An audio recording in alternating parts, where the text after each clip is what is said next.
Породувањето е можно на два начина. Во продолжение ќе имаме една здравствена тема. Можете да се породите по природен пат или пак со царски рез. За тоа како да водите здрава бременост или кога е вистинското време за природно породување или време за царски рез, ова утро ќе ни раскаже и ќе ни зборува доктор Златко Палчевски, специјалист по гинекологија и акушерство во Аџи-Бадем Систина. Добро ви утро и добре дојдовте. Добро утро и добро утро на гледачите на Телма телевизија. Ке зборуваме за една интересна тема, особено нели за трудниците, за тоа како правилно да се води бременоста. Што вие советувате во однос на тоа колку често треба да се прават прегледи, како правилно да се исхрануваат и така натака. Значи што подразбира всушност една здрава бременост? Здрава бременост подразбира основни редовни контроли кај гинекологот. Тоа вклучува 5 ултразвучни прегледи во текот на бременоста. Тие се на почеток пред 12-та недела, од 12-та до 14-та недела, потоа околу 20-та до 22-та недела, измеѓу 28 и 32-та недела од бременоста и потоа после 36-та недела контролите и прегледите се зачестуваат.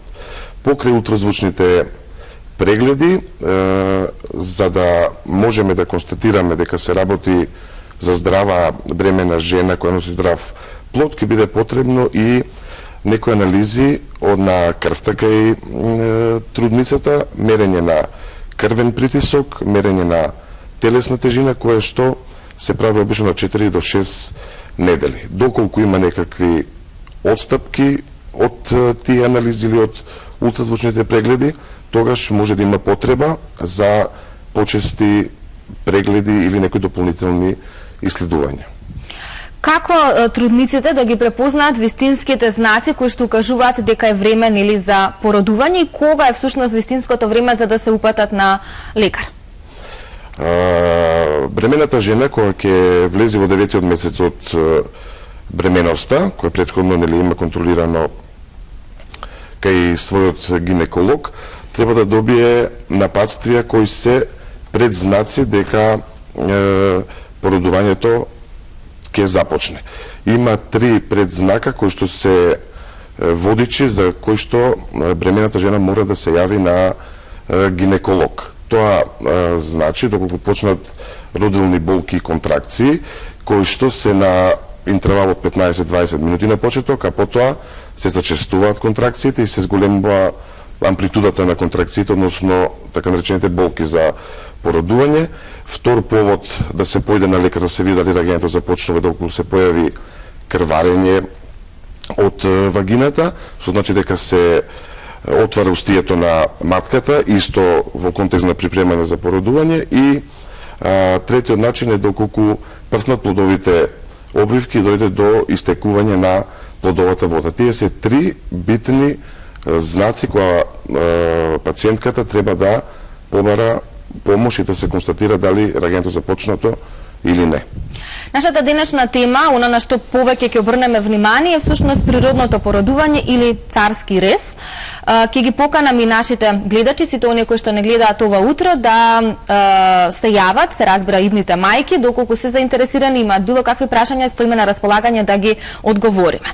Сега голем број жени во денешно време, во последно време, некако инсистираат на тој царски рез, дури во ситуација кога тој не е толку неопходен. Што вие велите на таа тема? Кога е вистинско време и од што зависи дали трудницата ќе се породува по природен пат или по царски рез? Со царски рез? На жалост, породувањето со царски рез во последно време станува како статусен символ или моден тренд, тренд во светот. Да го наречам, кое што не е оправдано. Имено статистиката, посебно препораката на Светската здравствена организација за едно општество, за една држава, препорачува дека има добра здравствена заштита бремената жена и породот, доколку процентот на царскиот рез е околу 15 до 17% на годишно ниво.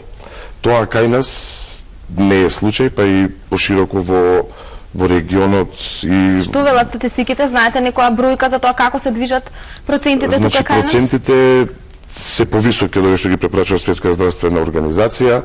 Например, во Австралија секоја трета жена се породува со царски рез, во Бразил тој процент е многу висок, дури 80 до 90%. За среќа кај нас не е толку, меѓутоа сепак е поголем според препораките на Светска здравствена организација и треба да тежнееме на вистина тој да биде понизок. Што вие како гинеколог и акушер велите во однос на тоа? Кога е време? Од што зависи дали жената ќе се породува по природен пат или со царски рез? Дали породувањето ќе биде по природен пат или со царски рез?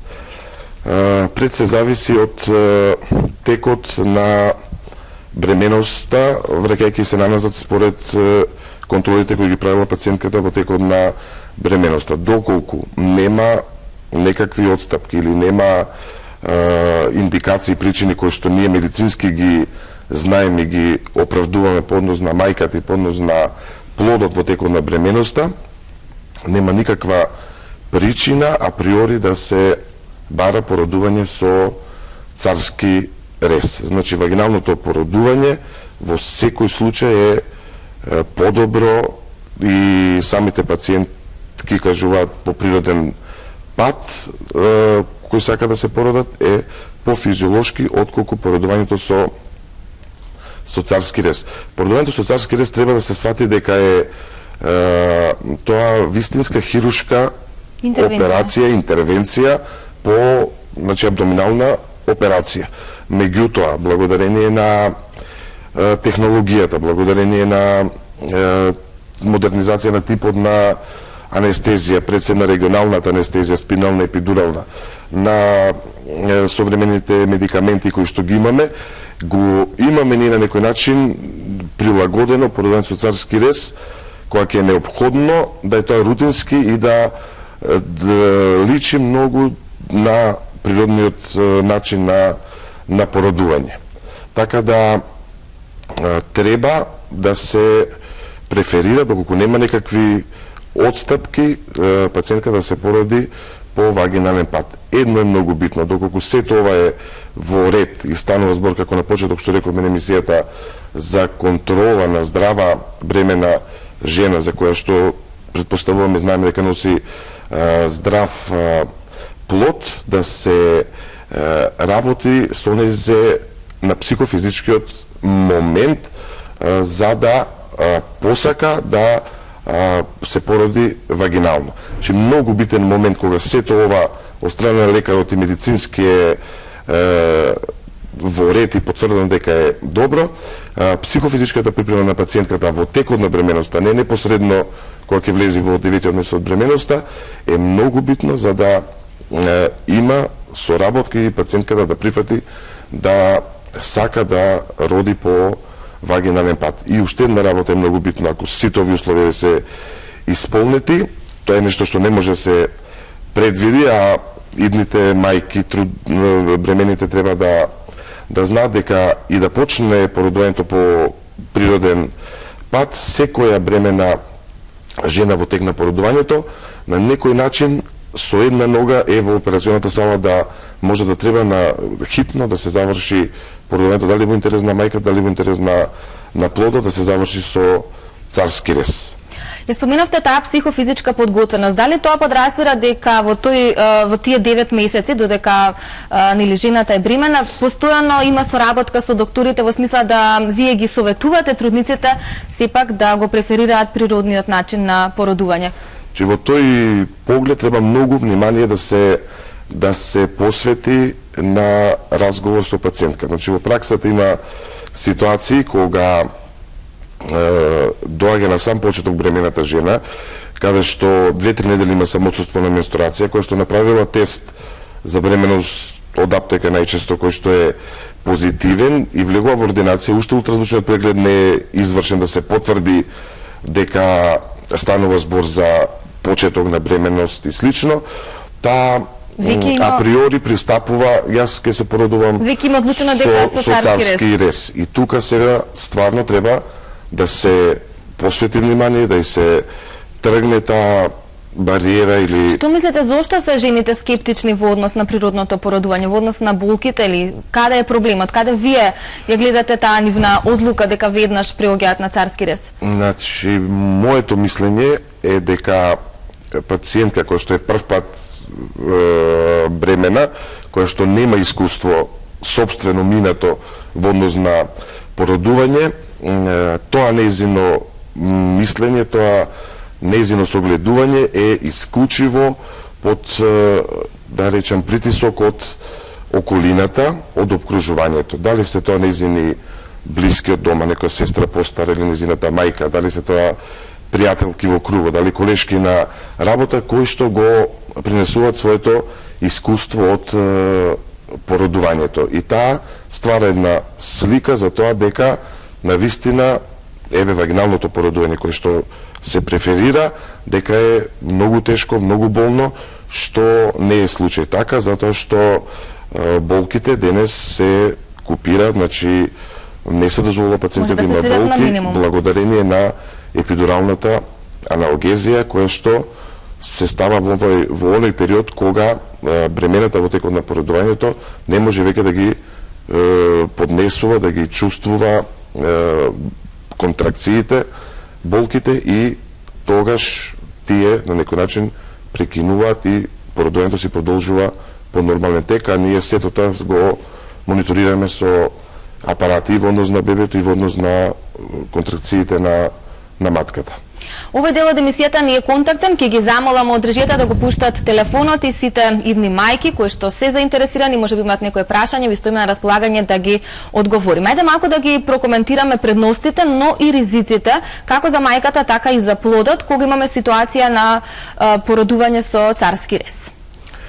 Сега, ако направиме паралела, вагиналното породување е процес кој што трае. Значи, се знае дека породување на првородка од почетокот на симптомите кои што пред малку ги кажав, до породување треба да трае отприлика 12 часа, по можност со епидуралната аналгезија, со лековите кои што ги даваме и слично, да се скрати тој период, а второродка и повеќе родка да роди во период од 6 до 8 часа. Значи, тоа сепак е период од часови кој што трае, доколку направиме паралела со царскиот рез, кој што, ете, условно може да биде планиран, се знае дека трае околу 40 на минути до 1 сат, севкупно целата процедура. После вагинално породување, пациентката по неколку часа веднаш станува, се раздвижува, си ги врши основните физиолошки потреби,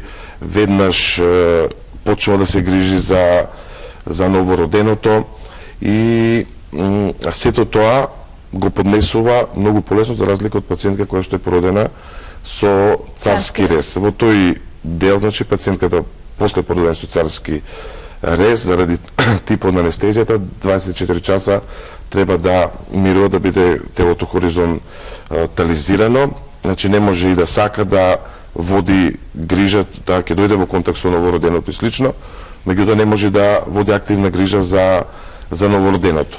Потоа станувањето, мобилизирањето на пациентката е дури утреден, и тоа генерално оди со потешкоти, за разлика кај пациентките кои што се по нормален пат породени, и тоа трае неколку дена кај пациентките породени со царски рез. Во однос на операцијата, како и секоја медицинска интервенција, операција, има процент на ризик во светски рамки, од тој процент не може да се избегне, него дали ќе биде помал или поголем од процентот, значи не може да се побегне. Така да се добива антибиотик вообичаено после операцијата и сето друго, за да може пациентката што побрзо да се мобилизира, да се раздвижи, да води грижа за детето и понатаму да си оди дома со новороденото. Доктор Палчевски, имаме гледач на линија, да му дадеме предност. Добро утро или добар ден, повелете. Добар ден. Ке ве замола малку погласно, кој ни се јавува? Добар ден. Добар ден. На гледачка ваша. Повелете со вашето прашање. Поздрав до емисијата, поздрав до вашиот гостин, го поздравувам докторот. Ви благодарам. Сакам едно прашање до докторот. Слободно. Работи за пациентка со втора бременост. Меѓутоа од почетокот на бременоста е со хипертензија И сакам да слушнам мислење од докторот, дали е препорачено со царски рез да се породува пациентката, пошто постојано е со хипертензија, и во кој период, во која недела, затоа што соработката со матичниот лекар е голема, меѓутоа сепак да ми одговори докторот. Ви благодарам за вашето внимание ова утро. Повелете. Хипертензија поврзана со бременост е веќе сериозна состојба кај бремената жена, и тоа отстапува со ова досега што го говоревме за здрава нормална бременост. Пациентка која што има хипертензија, ако има од сам почеток, како што кажува гледачката, тоа е веројатно преегзистирачка хипертензија. Веројатно пациентката имала хипертензија кога не е бремена и на таа нејзина состојба сега се надоврзува бремена.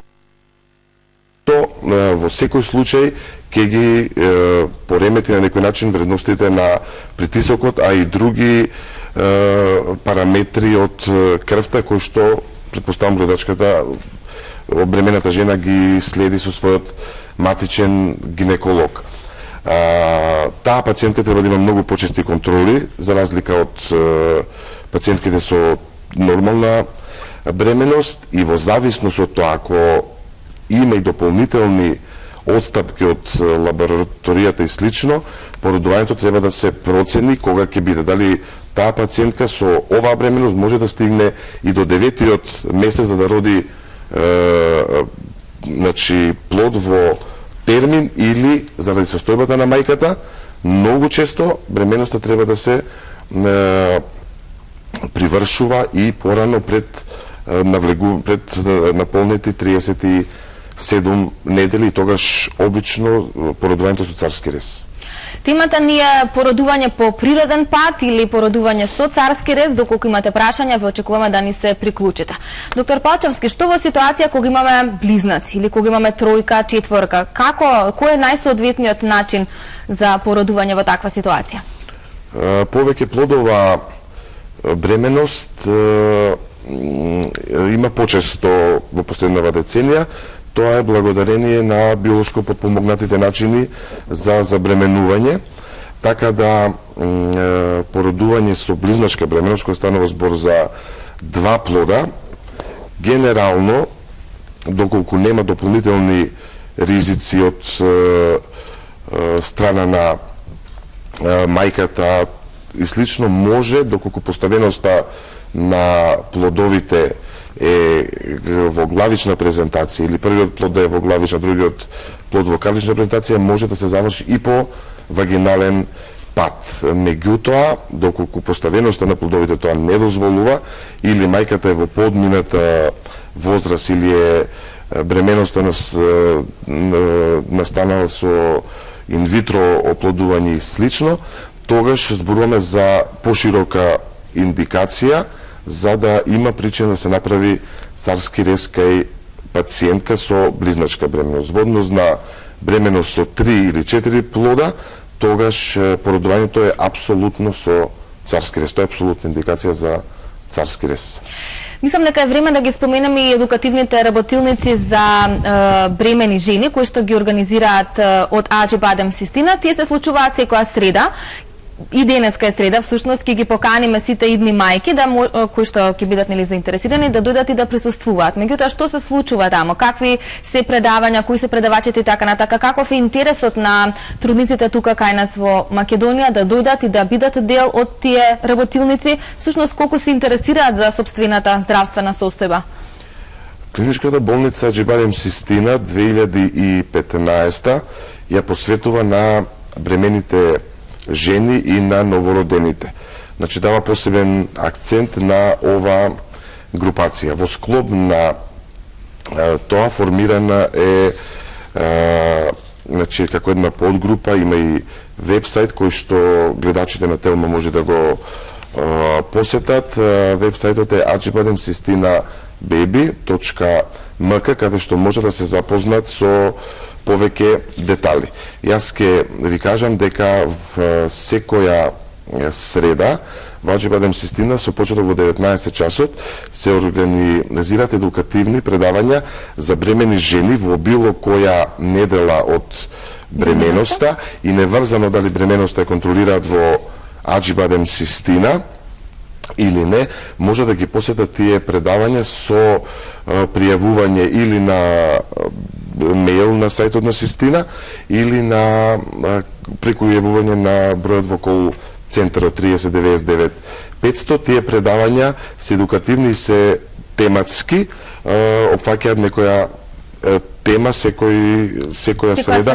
Да, околу 15 до 20 трудници опфаќа групата и тоа е замислено како тркалезна маса, интерактивно е и пациентките може да добијат многу некои може да прашаат, поставам се што ги интересира да добијат одговори. Така да на крај од предавањата има можност да се прошетаат низ болницата, да ги запознаат одделот, собите, просториите за мајките и за новороденото, родилните боксови, така да биде на комплетна слика за тоа што ги чека да дискутираат на таа тема. Ке ни кажете накратко и за темите на кои што се дискутира, но ми јавува дека имаме гледачи, па да ги вклучиме. Добар ден, повелете. Се надевам бевте трпеливи, дали сте се уште на линија? Дали се слушаме? Ало. Добар ден, повелете. Добар ден. Повелете, ве слушаме. Бремена сум со скоро бременец. Добре. После 8 години, второ дете. Меѓутоа на почетокот имав проблеми со бременоста, имав некој хематом кој го исфрлив и од тогаш на тука ми е толку многу страф од породување. Матичната што ми е тука не ми многу помага во тоа да ме ослободи, како што рече докторот, за да се запознаваме повеќе околу породувањето. Првото беше вагинално, без проблеми за 10 сата го се породи. И сега за второто никој ништо, толку страф имам, а не ми дават ништо да пијам. Например, против тој страф беше ништо, такви лекарства. И мислам дека самото од себе си помни. Дали има некако, не знам, да ме ослободи таа мисла? Ви благодарам. Што би кажале на ова? Потполно разбрав пациентката. Овој хематом кој што го кажува пациентка дека го имала, се јавува најчесто во првиот триместар од бременоста. Тоа е констатирано кај незе и веројатно до сега тој е ресорбиран, повлечен. Доколку е тоа така, таа понатаму во втората и во третата третина од бременоста продолжува како секоја здрава бремена жена. Така да не треба да се воопшто да е загрижена кога ќе дојде до крајот на бременоста за начинот на породување, бидејќи и првиот пат пред 8 години, како што слушнав, се породила вагинално. Овој проблем е само за почетокот на бременоста, понатаму тоа не прави реперкусија во тег на носењето на бременоста и пациентката слободно ќе може да се породи по вагинален пат без никаков проблем. Тука некаде ќе мора да го финишираме разговорот, уште еднаш да ги поканиме сите идни мајки во 19 часот, така? Да, секоја среда. Секоја среда во 19 часот на 6-тиот прат во клиничката болница Аџибадем Систина во склоп на амфитеатарот е таа работилница, а исто така Аџибадем Систина дава многу поволности за пациентките кои што ја контролираат бременоста во Аџибадем Систина, со тоа што дава бесплатни јога вежби кои што почнуваат во втората половина од бременоста, потоа масажа на грбната мускулатура на бремената жена, стоматолошки преглед и низ за други консултации попатно кои што ќе бидат потребни на бремената до самото породување, се со цел да биде мајката здрава, задоволна и да донеси на свет живо новородено здраво. Доктор Пачовски, ви благодарам за одвоеното време ова утро. Ми беше драго што бевте денеска во Телма и што продискутиравме за една тема која што е секогаш интересна да се слушне, особено нели за припадничките на понижниот пол. Се надевам дека ќе ги има жените во што поголем број на вашите работилници.